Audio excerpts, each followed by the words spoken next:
কাল কিয়ামতের দিনটা বড় ভয়ঙ্কর হবে, এত ভয়ঙ্কর বন্ধু। আমার নবী বলেছেন উলঙ্গ অবস্থায় মানুষগুলো হাসুরের ময়দানে একত্রিত হবে রে। ও বন্ধু, প্রত্যেকের কবর থেকে ওই হাসুরের ময়দানটা কমপক্ষে 50,000 বছরের রাস্তা হবে রে বন্ধু।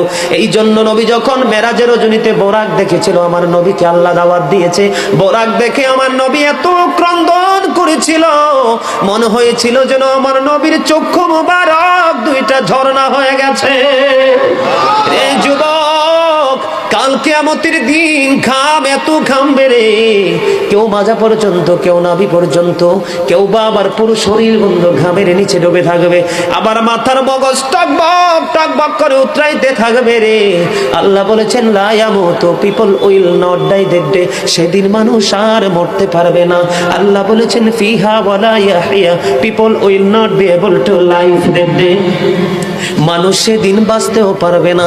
আবার আল্লাহ বলেছেন অমাহুম আনহা বিগাইবিন, people will not be able to escape that day, সেদিন মানুষ সেখান থেকে পালিয়ে যেতেও পারবো না রে। দুর্গাপুরের যুবক, হাদিস শরীফের মধ্যে এসেছে কাল কিয়ামতের দিন আল্লাহর আরশের ছায়া ছাড়া কোনো ছায়া থাকবে না। ওই কাল কিয়ামতের দিন এই দুর্গাপুরের যুবকগুলো চাইয়া দেখেন চাতক পাখির মতো বসে আছে। আমার কাছে এত সুন্দর লাগে রে যুবক, আমার হৃদয়টা ঠান্ডা হয়ে গেছে, কলিজা ছুঁয়ে গেছে তোমাদের উপস্থিতি এবং মনোযোগ। আল্লাহ রাব্বুল আলামিন হাদিস শরীফের মধ্যে এসেছে কাল কিয়ামতের দিন আর 7 শ্রেণীর মানুষকে আল্লাহর আরশের ছায়ার নিচে জায়গা দিবে রে। এর মধ্যে বিশাল একটা টিম থাকবে পৃথিবীর যুবকেরা। জোরে জোরে সুবহানাল্লাহ।